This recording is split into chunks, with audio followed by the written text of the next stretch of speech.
നമ്മുടെ രാജ്യത്തിന് വേണ്ടി ദുആ ചെയ്യുക. നമുക്ക് നമ്മുടെ രാജ്യമാണ് വലുത്. അതിന്റെ മറുചേരിയിൽ ആരാണ് എന്ന് നമുക്ക് നോക്കേണ്ടതില്ല. നമ്മുടെ രാജ്യത്തിന്റെ സംരക്ഷണം അതായിരിക്കണം നമ്മുടെ അടിസ്ഥാനപരമായ ലക്ഷ്യം. അള്ളാഹു നമ്മുടെ രാജ്യത്ത് സമാധാനം നൽകട്ടെ.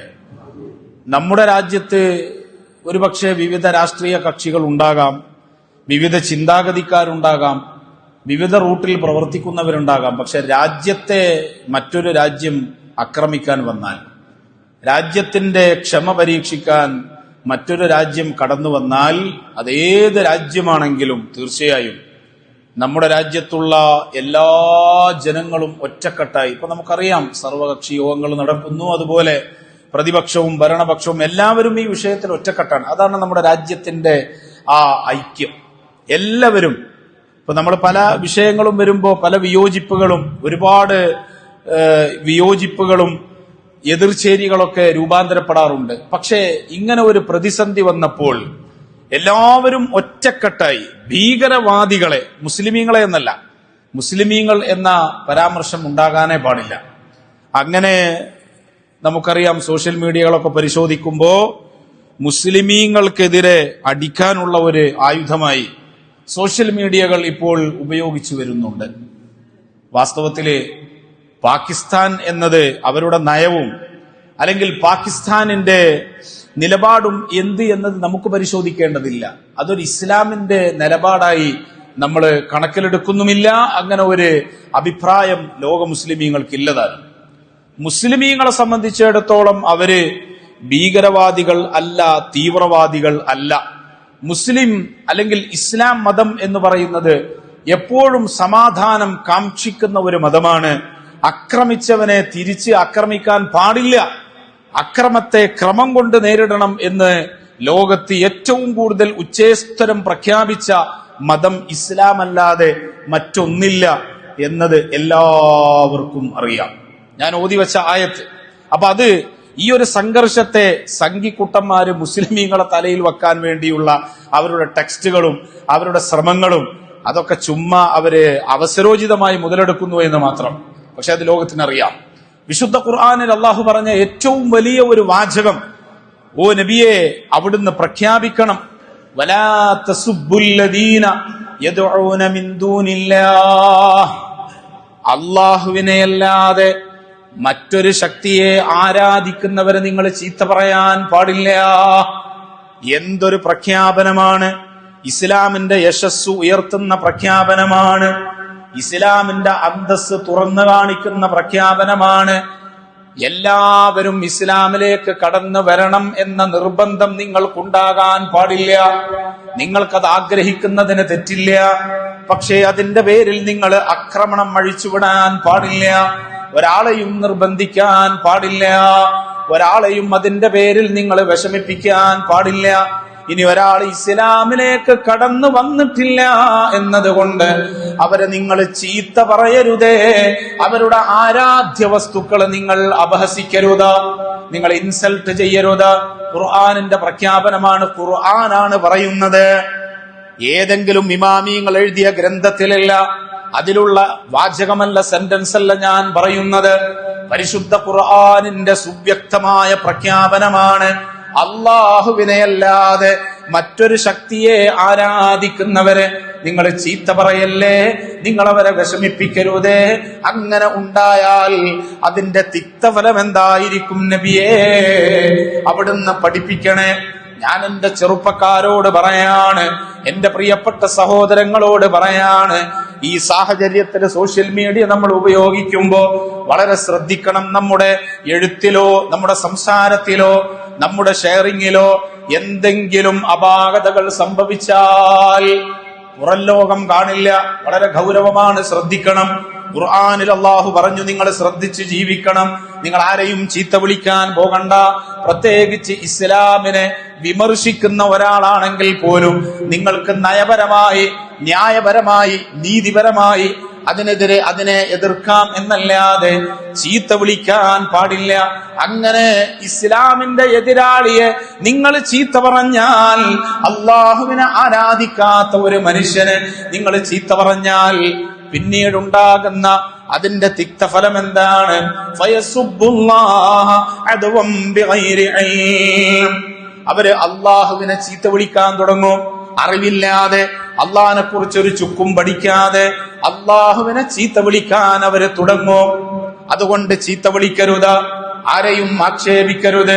നയപരമായി നിങ്ങൾക്ക് നേരിടാം, നിങ്ങളുടെ വിയോജിപ്പ് അറിയിക്കാം, നിങ്ങളുടെ എതിരഭിപ്രായം അറിയിക്കാം, മാന്യതയിലൂടെ കൈകാര്യം ചെയ്യാം എന്നല്ലാതെ അക്രമപരമായിട്ടോ അസഭ്യപരമായിട്ടോ നിങ്ങൾ ഇടപെടാൻ പാടില്ല എന്ന് ഖുർആനിന്റെ താക്കീതാണ്. അപ്പൊ നിങ്ങൾ കണ്ടില്ലേ, മീഡിയകൾ റിപ്പോർട്ട് ചെയ്യാണ്. മീഡിയകൾ റിപ്പോർട്ട് ചെയ്യുന്നത് മുഴുവനും സത്യമല്ല, അല്ലെ? ഒരു മീഡിയയിൽ ഒരു വാർത്ത വന്നാൽ അതെല്ലാം ശരിയാണ് എന്ന് വിശ്വസിക്കാനും പാടില്ല. ഇപ്പൊ ഇന്നലെ രാത്രി ഒരു വാർത്ത, എന്താ? രാജ്യത്തെ മുഴുവൻ എയർപോർട്ടുകളും അടച്ചു കളഞ്ഞു. ഹാജിമാരൊക്കെ അവരെ നെഞ്ചിടിക്കാൻ തുടങ്ങി. ഇന്ത്യ രാജ്യത്തെ മുഴുവൻ എയർപോർട്ടുകളും അടച്ചു കളഞ്ഞു എന്ന് പറഞ്ഞിട്ട് വ്യാജമായ വാർത്ത ഒരു ഉളുപ്പില്ലാതെ മീഡിയയിൽ കയറിക്കൊണ്ട് വിളിച്ചു പറയാം. ഇത് സത്യമാണോ? യുദ്ധമുഖം അല്ലെങ്കിൽ അങ്ങനെ അക്രമാസക്തമായ ഒരു അന്തരീക്ഷമാകുമ്പോ പല വാർത്തകളും വരും. അത് നമ്മൾ ഒരിക്കലും അത് സത്യസന്ധമാണ്, സ്ഥിരീകരിക്കാനുള്ള സമയം അതിന് കൊടുക്കേണ്ടതുണ്ട്. കേൾക്കുമ്പോഴേക്ക് വിളിച്ചു പറയലല്ല, അതൊരിക്കലും ശരിയല്ല. കേൾക്കുമ്പോഴേക്ക് അതൊരിക്കലും വിളിച്ചു പറയാൻ പാടില്ല. അത് കൺഫേംഡ് ആയ വാർത്തയാണോ എന്ന് അന്വേഷിച്ചുകൊണ്ടായിരിക്കണം, അതിന്റെ ക്ലാരിറ്റി വരുത്തിയിട്ടാണ് ജനങ്ങളിലേക്ക് അത് കൈമാറേണ്ടത്. ആളുകളൊക്കെ വിഷമിച്ചില്ലേ? എയർപോർട്ടുകളൊക്കെ അടച്ചുപോയി എന്ന് പറയുമ്പോ ഹാജിമാര് പ്രത്യേകിച്ചും പ്രയാസപ്പെട്ടു പോയി. ടിക്കറ്റ് എടുത്തു വെച്ചവരുണ്ട്, ആളുകളൊക്കെ വിഷമിച്ചു പോയി. പിന്നെ തൊട്ടു പിന്നാലെ വരുന്നു, എല്ലാ എയർപോർട്ടും അടച്ചിട്ടില്ല, സുരക്ഷിതത്വം ഉറപ്പുവരുത്തണം, വളരെ സൂക്ഷ്മതയോടുകൂടെ കൈകാര്യം ചെയ്യണം എന്ന റിപ്പോർട്ടാണ് എന്നാണ് പാസ്സാക്കിയിട്ടുള്ളത് എന്ന് അതിന്റെ തൊട്ടു പിന്നാലെ പിന്നെ വാർത്ത വരികയാണ്. അങ്ങനെ പറയാ, അല്ലേ? സുബ്ഹാനല്ലാഹ്. കറാച്ചിയിൽ ആക്രമിച്ചു എന്ന് പറഞ്ഞിട്ടൊരു വാർത്ത, പിന്നെ പറയുന്നു കറാച്ചിയിൽ ആക്രമിച്ചിട്ടില്ല. ഇങ്ങനെ എന്തൊക്കെയോ കേൾക്കുന്നതും ആരൊക്കെയോ പറയുന്നത് വിളിച്ചു പറയാനുള്ള ഒരു പ്ലാറ്റ്ഫോം അല്ല മീഡിയ. മീഡിയ എന്ന് പറഞ്ഞാൽ വാർത്ത സത്യമാണ് എന്ന് ഉറപ്പിച്ചുകൊണ്ട് ജനങ്ങളിലേക്ക് കൈമാറേണ്ട ഒന്നാണ് മീഡിയകൾ. അതിൽ തോന്നിവാസം പറയാനുള്ളതല്ല, ജനങ്ങളെ പരിഭ്രാന്തിയിലാക്കാൻ പാടില്ല. ആഭ്യന്തര വകുപ്പ് തന്നെ പുറപ്പെടുവിച്ചു, നിങ്ങൾ കേൾക്കുന്ന വാർത്തകളൊക്കെ ശരിയാണെന്ന് ധരിക്കാൻ പാടില്ല. എന്റെ പ്രിയപ്പെട്ടവരെ, ഞാൻ പറഞ്ഞു വരുന്നത്, വിശുദ്ധ ഖുർആനിൽ അല്ലാഹു പറഞ്ഞു, ഒരാളെയും നിങ്ങൾ ആക്ഷേപിക്കരുത്, ചീത്ത പറയരുത്. നിന്റെ മതം നോക്കി മറ്റു മതക്കാരെ നീ വിഷമിപ്പിക്കാൻ പാടില്ല. എത്രത്തോളം പറഞ്ഞു വന്നില്ലേ? പാകിസ്ഥാനിലെ മദ്രസകളിൽ പഠിപ്പിക്കുന്നു, ഭീകരവാദം പഠിപ്പിക്കുന്നു, തീവ്രവാദം പഠിപ്പിക്കുന്നു. അതുകൊണ്ടാണ് മദ്രസകൾക്കെതിരെ ആക്രമണം അഴിച്ചുവിട്ടത്. ഉണ്ടായേക്കാം, നമുക്കതിന്റെ നിജസ്ഥിതി അറിയില്ല. മദ്രസകളെ ആകമാനം തെറ്റിദ്ധരിക്കാനുള്ള ഒരു സാഹചര്യം അതിലൂടെ വരികയല്ലേ? ഞാൻ ചോദിക്കട്ടെ എന്റെ പ്രിയപ്പെട്ടവരെ, നല്ല തലപ്പാവ് ധരിച്ച് നീളം താടിയോടുകൂടെ നീണ്ട താടിയോടുകൂടെ തലപ്പാവ് ധരിച്ച് വെള്ളവസ്ത്രം ധരിച്ച് തസ്ബീഹുമാല പിടിച്ചുകൊണ്ട്, അതുപോലെ ചന്ദ്രക്കലയുടെ ആ കൊടി പിടിച്ചുകൊണ്ട് ഖൂലൂ തക്ബീർ എന്ന് പറഞ്ഞിട്ട് പാകിസ്ഥാനിന്റെ പട്ടാളമല്ല, പാകിസ്ഥാനിന്റെ ആളുകൾ അല്ല, സാക്ഷാൽ സൗദി അറേബ്യയുടെ ഭരണാധികാരികൾ രംഗത്ത് വന്നാലും ഇന്ത്യ രാജ്യത്തിനെതിരെ വന്നാൽ ഖൂലൂ തക്ബീർ, നിങ്ങൾ അല്ലാഹു അക്ബർ എന്ന് വിളിച്ചിട്ട് പടവരുതു എന്ന് പറഞ്ഞിട്ട് കഅബയുടെ ഫോട്ടോ ഉയർത്തി പിടിച്ചു വന്നാലും ഇന്ത്യ രാജ്യത്ത് പിറന്നു വീണ, ഇന്ത്യന്റെ മണ്ണിൽ എന്റെ പ്രിയപ്പെട്ടവരെ പ്രസവിക്കപ്പെട്ടുകൊണ്ട് വളർന്ന ഇന്ത്യൻ മക്കളായ നമുക്ക് ഇന്ത്യ രാജ്യത്തിന്റെ സംരക്ഷണമല്ലാതെ മറ്റൊന്ന് ഏറ്റെടുക്കാൻ കഴിയില്ല. ഖൂലൂ തക്ബീർ എന്നവർ പറഞ്ഞിട്ട് വന്നാൽ അവരോട് നമ്മൾ പറയും, ചലോ പാകിസ്ഥാൻ, പാകിസ്ഥാനിലേക്ക് തിരിച്ചു പോടാ എന്ന് പറഞ്ഞിട്ട്. ഞാൻ പറയട്ടെ എന്റെ പ്രിയപ്പെട്ടവരെ, നമുക്ക് പ്രതിജ്ഞ വേണം. നമ്മുടെ ഇന്ത്യ രാജ്യത്തിന്റെ ഭരണം, അതിന്റെ ഗവൺമെന്റ് പറയുകയാണ്, പൊതുജനങ്ങൾ രംഗത്തിറങ്ങണം എന്ന് പറഞ്ഞിട്ടൊരു പ്രഖ്യാപനം വന്നാൽ രാജ്യത്തിന് വേണ്ടി നെഞ്ഞൂക്കോടെ പൊതുരംഗത്തിറങ്ങിയിട്ട് കളത്തിലിറങ്ങിയിട്ട് രാജ്യത്തിന്റെ സംരക്ഷണം നിലനിർത്താൻ വേണ്ടി പടപൊരുതുന്നവനെ സംബന്ധിച്ച വിശുദ്ധ ഇസ്ലാമിന്റെ പ്രഖ്യാപനം എന്താണ്? അപ്പുറത്തെ ചേരിയിൽ ഒരുപക്ഷേ സൗദി അറേബ്യ ആയിരിക്കാം, ഒരുപക്ഷേ ഖത്തറായിരിക്കാം, ഒരുപക്ഷേ പാകിസ്ഥാൻ ആയിരിക്കാം, ഇസ്ലാമിക രാജ്യങ്ങളായിരിക്കാം. അത് നമുക്ക് നോക്കേണ്ടതില്ല. നമ്മുടെ രാജ്യത്ത് ആരക്രമിക്കാൻ വന്നാലും, അവൻ കൂലു തക്ബീർ വിളിച്ചാലും, അവൻ ഏത് വാചകം വിളിച്ചു പറഞ്ഞു വന്നാലും എന്റെ രാജ്യത്തെ തൊട്ടുകളിക്കാൻ ഞാൻ സമ്മതിക്കില്ല എന്ന് ഉറച്ച പ്രഖ്യാപനവുമായി കളത്തിലിറങ്ങുന്നവനെ സംബന്ധിച്ച് ഇസ്ലാം പറഞ്ഞത് ഹുബ്ബുൽ വത്നി മിനൽ ഈമാൻ. അവൻ ആണ് യഥാർത്ഥ മുഅ്മിൻ, അവനാണ് യഥാർത്ഥ വിശ്വാസി, അവന്റെ ഈമാനാണ് നെഞ്ചൂക്കിന്റെ ഈമാൻ എന്ന് ഹബീബായ മുഹമ്മദ് റസൂലുള്ളാഹി സല്ലല്ലാഹു അലൈഹി വസല്ലമ തങ്ങൾ അവിടുന്ന് നിർദ്ദേശം കൊടുത്ത ഇസ്ലാമിന്റെ വക്താക്കൾ മഹാന്മാരായ പണ്ഡിതന്മാർ പഠിപ്പിക്കുകയാണ്. വാരിയംകുന്നത്ത് കുഞ്ഞഹമ്മദാജിയെ നിങ്ങൾ കേട്ടിട്ടില്ലേ? മലപ്പുറത്തെ കിടുകിട വിറപ്പിച്ച ബ്രിട്ടീഷ് പട്ടാളത്തെ കിടുകിട വിറപ്പിച്ച മലപ്പുറത്തിന്റെ ആ മണ്ണിന്റെ ധീരപുത്രനായ വാരിയംകുന്നത്ത് കുഞ്ഞഹമ്മദ് ഹാജിയോട് വർഷങ്ങൾക്ക് മുമ്പ്, പതിറ്റാണ്ടുകൾക്ക് മുമ്പ് അന്നത്തെ ബ്രിട്ടീഷ് പട്ടാളം പറഞ്ഞു, ഓ വാരിയംകുന്നത്ത് കുഞ്ഞഹമ്മദ് ഹാജി, നിങ്ങൾ ഏറ്റവും പുണ്യമായി കാണുന്ന, ലോകത്തെ ഏറ്റവും പുണ്യമായി കാണുന്ന ഭൂമിയല്ലേ മക്ക?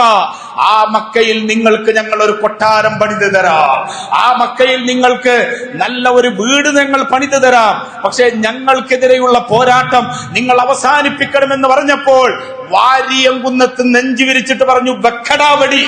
വാരിയംകുന്നത്തിനെ എതിർക്കാൻ നിങ്ങൾക്ക് കഴിവുണ്ടെങ്കിൽ നിങ്ങൾ വെടിവെച്ചോ, എന്നെ നിങ്ങൾ ഇഞ്ചിഞ്ചായി മുറിച്ചോ.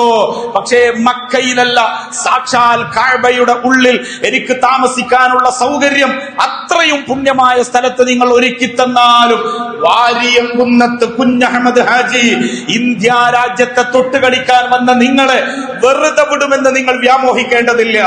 ഈ സമരത്തിൽ നിന്ന് പിന്മാറുമെന്ന് നിങ്ങൾ ഒരിക്കലും വ്യാമോഹിക്കേണ്ടതില്ല എന്ന് ഈ ലോകത്തെ രാജ്യത്തിന്റെ സ്നേഹവും സന്ദേശവും രാജ്യത്തിന്റെ സമാധാനവും കാംക്ഷിക്കേണ്ടതിന്റെ പ്രസക്തി പഠിപ്പിച്ചു കൊടുത്ത മഹാനാണ് വാരിയംകുന്നത്ത് കുഞ്ഞഹമ്മദ് ഹാജി.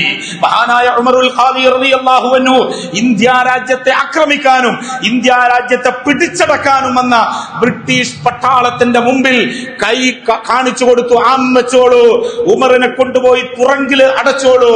പക്ഷേ അന്യായപരമായി നിങ്ങൾ ഈ രാജ്യത്ത് വന്നിട്ട് നികുതി പിരിക്കുന്നുണ്ടെങ്കിൽ ഉമർ അത് സമ്മതിക്കില്ല എന്ന് ഉച്ചേസ്വരം പ്രഖ്യാപിച്ച മഹാനാണ് അള്ളാഹുവിന്റെ വലിയായ ഉമറുൽ ഖാദി റളിയല്ലാഹു അൻഹു.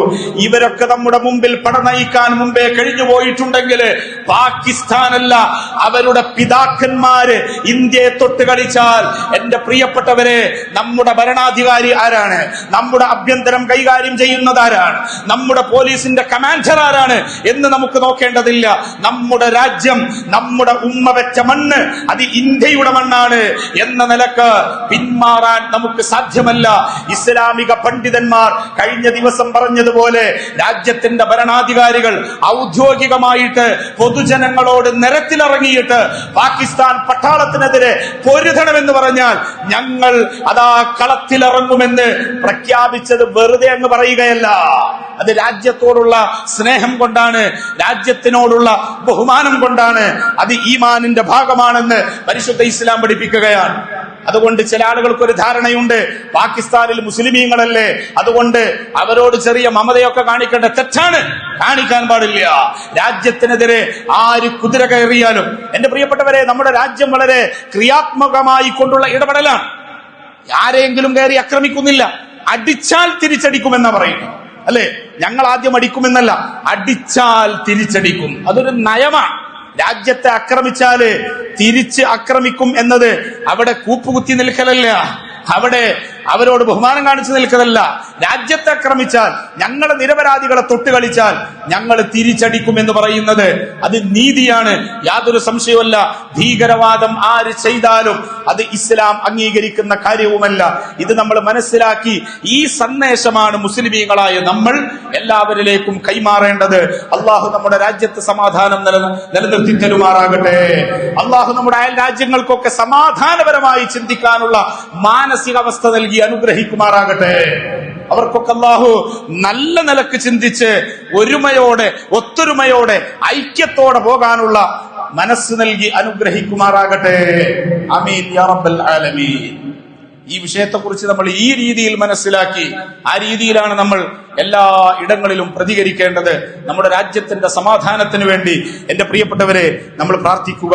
എന്തായാലും എത്ര നിരപരാധികളാണ് പൂഞ്ചിൽ നിങ്ങൾക്കറിയില്ലേ മരണപ്പെട്ടു പോയി. അതിർത്തിയിൽ താമസിക്കുന്ന എത്ര പാവങ്ങളാണ് മരിച്ചുപോയത്.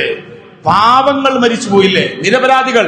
യുദ്ധം നടന്നാൽ അവിടെ പരാജയപ്പെടുന്നത് നിരപരാധികൾ മാത്രമാണ്. യുദ്ധം നടന്നാൽ പരാജയപ്പെടുന്നത് നിരപരാധികൾ മാത്രമാണ്. അല്ലാത്തവർക്ക് പരാജയമില്ല, അല്ലാത്തവർക്ക് ഒരു പ്രശ്നമില്ല. അള്ളാഹു നിരപരാധികളായ പാവപ്പെട്ട ഇന്ത്യൻ ജനതക്ക്, പാവപ്പെട്ട ഇന്ത്യയിലെ പൗരന്മാർക്ക് നല്ല രീതിയിൽ സുരക്ഷിതമായി ജീവിക്കാനുള്ള അവസരം നൽകി അനുഗ്രഹിക്കുമാറാകട്ടെ. നമ്മൾ ചിന്തിക്കും അതൊക്കെ അവിടെയല്ലേ, അതിർത്തിയിലല്ലേ, അത് ഇങ്ങോട്ടെത്താൻ വലിയ പ്രയാസമൊന്നുമില്ല അല്ലേ, അതൊക്കെ അവന്റെ വീട്ടുമുറ്റത്തല്ലേ, ഞാനൊക്കെ സുരക്ഷിതനാണ്. നമ്മളെ ചിന്ത എപ്പോഴും അങ്ങനെയാണ് അല്ലെ. സുനാമി വന്നാൽ അത് വയനാട്ടിലല്ലേ, അത് ഇടുക്കിയിലല്ലേ, എനിക്കൊരു പ്രശ്നമില്ല. അങ്ങനെ ചിന്തിക്കരുത്. എപ്പോഴും ഇങ്ങോട്ടും എത്താം. ഇങ്ങോട്ടെത്താൻ വലിയ സെക്കൻഡുകളെ കൊണ്ട് അപകടങ്ങളെത്താം. അള്ളാഹു കാത്തുരക്ഷിക്കട്ടെ. അമീൻ പറ, അള്ളാഹു കാത്തുരക്ഷിക്കട്ടെ. ജമ്മുവിലെ എത്ര വിദ്യാർത്ഥികൾ അവിടെയുണ്ട്, മലയാളികളായ വിദ്യാർത്ഥികൾ. ടൂറിസം മേഖലയിൽ വർക്ക് ചെയ്യുന്ന എത്ര പാവപ്പെട്ടവരുണ്ട്. അവരൊക്കെ വീടിന്റെ അകത്താണ്, ബാൽക്കണിയിൽ പോലും നിൽക്കരുത് എന്നാണ് നിർദ്ദേശം. എന്താണ് അവരവസ്ഥ? നിങ്ങൾ ആലോചിച്ച് നോക്ക്. പുറത്തിറങ്ങാൻ പറ്റില്ല. ഉള്ളിൽ സുരക്ഷിതമാണോ? അതും അല്ല. എന്താണ് അവരവസ്ഥ? നമ്മൾ ചിന്തിക്കണം. അള്ളാഹു നമുക്ക് സലാമത്ത് നൽകട്ടെ. അമീൻ യാ റബ്ബൽ ആലമീൻ എന്ന് മാത്രം പറഞ്ഞ് ഞാൻ അവസാനിപ്പിക്കുകയാണ്. നമ്മൾ ഇൻഷാ അല്ലാഹ് കഴിഞ്ഞ ആഴ്ചയിൽ അൽഹംദുലില്ലാ എല്ലാവരും സഹായിച്ചു അല്ലെ. സഹായമില്ലാതെ നമ്മുടെ പള്ളിയുമായി ബന്ധപ്പെട്ട ആവശ്യങ്ങൾ മുന്നോട്ട് പോകില്ല എന്നത് അത് ഞാനിങ്ങനെ എല്ലാ വെള്ളിയാഴ്ചയും ആവർത്തിക്കേണ്ട ആവശ്യമില്ല, നിങ്ങൾക്കറിയാം. അതുകൊണ്ട് നിങ്ങളൊക്കെ നന്നായിട്ട് സഹായിക്കുന്നുണ്ട്.